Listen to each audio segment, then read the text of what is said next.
Hi, and welcome to the second question and answer with business continuity consultant Steve Dance. Today, we've had a very thought-provoking question come that covers an issue we see quite regularly, and we're going to spend some time covering that today. So I'm joined again by my colleague Chris, who's had a question from the ICT manager of a mid-sized housing association. Thanks, James. So this gentleman has sent us this question in, so I'll read it out to you. Our senior leadership team have tasked the IT department with ensuring the continuity of the entire organisation, not just IT systems, but have limited knowledge in this area. Where should we start? It's a very thought-provoking question. Yeah, so we'll break that down because it's something we do hear quite regularly from the customers at CI Continuity. So Steve, IT might have a good understanding on what risks their infrastructure, their IT infrastructure might face. Mm-hmm. But how do they go about understanding the risk landscape for the wider organisation, not just IT? Yeah, it's a really good question. It's a situation a lot of IT departments find themselves in.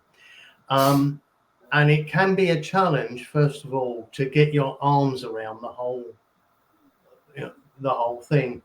So where I've worked with IT departments in the past and helped them expand the business continuity concept throughout the organization, the first thing we've actually tried to do is to understand where there are potential technology touch points with customers, or in this case a housing association, with the beneficiaries or tenants and the services that they offer.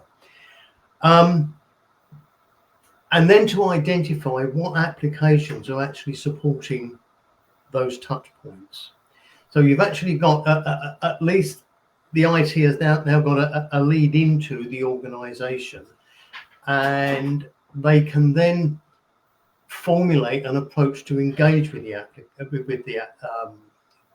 organization by looking at what apps they're probably using. And you can probably get that from something like your Active Directory or whatever to understand. So get your touch points and understand who's using them. So once you've got those user groups in mind, you can actually then start as an IT department to reach out to the organization, even if they've not been fully engaged in this whole exercise before. You can dress it up or frame it, if you will, in the context of saying, we want to make sure that our backup and resilience arrangements are meeting your needs as users, and then basically give them a list of applications and their recovery times, and maybe even say, and this is the amount of remote working that we can support for your department, and say, okay, how does that fit? Would that fit for you if there were a loss of IT, if we had to send everyone home? Are the recovery timelines in line with any exposures that you might be facing in terms of not being able to deliver services through these channels? So this sort of recovery confirmation exercise helps to ensure that it's framed for the user in terms of what IT is trying to do. In other words, build out the business continuity plan. And it frames it in a way that the users can understand, because most IT departments, if they've got a good handle on what their recovery process is, it's normally framed in things like platforms and services and networks and technical stuff. But by understanding the apps that the users are actually using on a day-to-day basis to support customers and deliver services, you're actually putting a business context around that as well, which we've found helps with engagement, because the users can understand the impact on them if they can't get their help desk their end user help desk up and running within, I don't know, 48 hours. They may need better than that. So that's really the way that we've tried to address this in the past, is to go out to the user community, having identified those areas of customer touch points, framed in the context of the applications that the end users are actually using on a day-to-day basis, and getting a conversation going around that. And that can be a really useful exercise, not just to bring the users on board, but for IT to get confirmation that their recovery arrangements and capabilities are in fact in line with what the organization needs. Yeah. Okay. Good. That sounds good. Chris?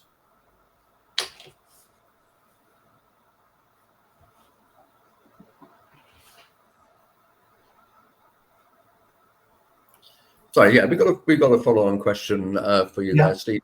Could the creation of a BCP be outsourced to, say, a third party, and what risks does that bring? Right. Well, other than the fact that you might have to write a rather large check, yeah, you can you can outsource it. It's one way of doing it. You engage a specialist consulting firm, and they come along and they study your organization and develop a business continuity plan for you. However, as we have all found in our engagement with enterprise clients, is that a mentoring approach can help far more than just an outsource approach where you get a plan delivered to you or a framework delivered to you, and there's actually been very little engagement in the organization apart from a whole bunch of meetings. And by using a mentoring approach, you actually get a lot of benefits as an organization. It's not just for the fact that it's probably more cost effective to do it that way, where you've got someone who's guiding you through each milestone of the plan development process, or should I say the capability development process. You get a whole raft of other benefits, including it's facilitating engagement with the principle of business continuity. It's conferring ownership, because basically the people are developing the plans for themselves with the safety net of a sort of mentoring approach around them. They learn business continuity, so there's a huge knowledge transfer that goes on, that gives the organization something to build on in future, rather than just being given a deliverable of some kind that isn't always deployed fully throughout the organization. So I think, yeah, you by all means you can outsource it, but sometimes if you've got the resources to do it, the mentoring approach actually adds a lot more value to the organization as a whole, and leaves it with a capability that it didn't have beforehand. So it's a learning experience as well as a business continuity plan development project.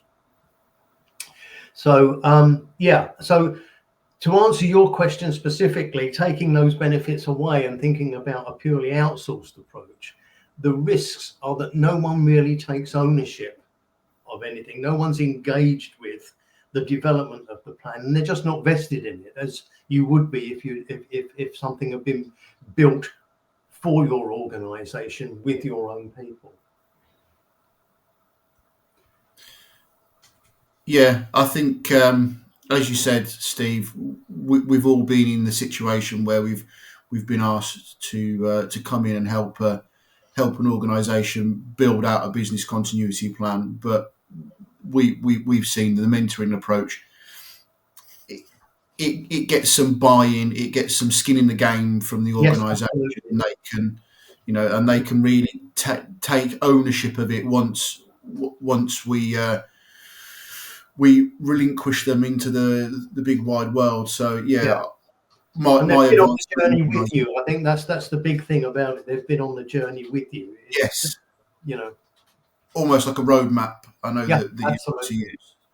Yeah, it's the buy-in. It's the buy-in from the customer as well, as exactly saying, Steve, that they feel part of it. They've helped work on it, as opposed to just buying something in. Makes huge sense.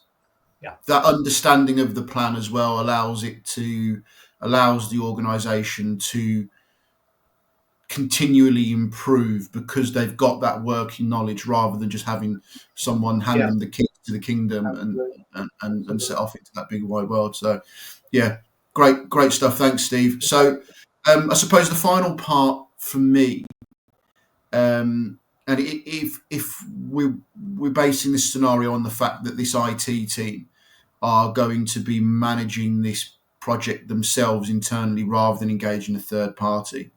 What other areas of the business will IT need to have involved? Who should be engaged with IT to make sure they've got a plan for the future? Right. Okay. Well, just to sort of reiterate the answer to the first question, obviously those bits of the organisation that are actually delivering services to customers and beneficiaries, they've all got to be involved, and by that process that we discussed before, by understanding what apps people are using and going out to them and confirming recovery times. Some other areas to be considered are obviously the facilities department, because they have a lot to do with resilience against things like physical damage, fire, etc., etc. They have a huge amount to add, and also they're the most likely people who are going to be involved in facilitating a physical evacuation or physical relocation if one's required. So most certainly, once you've got that core bit done, you have to think about, well, okay, we now need to expand this out other than IT and start thinking about some of the physical risks that could be incurred. And obviously facilities will be a good area to go to for that. And the other area I would say is it's quite important to have involved is any specialist areas in the organization that deal with compliance or legal issues. Because obviously, as we know, a disruptive event can cause you contractual issues. It can cause compliance issues and indeed regulatory issues, data protection, etc., which is obviously quite important in the case of a cyber attack. How do you actually manage that? The other areas I think should be involved as you get more advanced would be your PR or marketing people to manage crisis comms and understand the constituencies that you're going to need to keep advised and updated on progress during a major incident, and also to reflect that all of your critical services, IT services, might not be in-house. You could be using cloud services that you're highly reliant on. So you would need to identify them.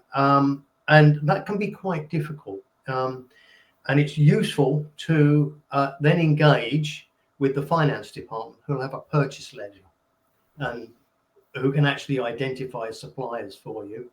And of course, they are another important aspect of involving in the business continuity plan is, what about your financial resilience during a major incident? So I would say, those are the three main areas outside of the actual parts of the organization that are touching the customer or are involved with something that touches the customer.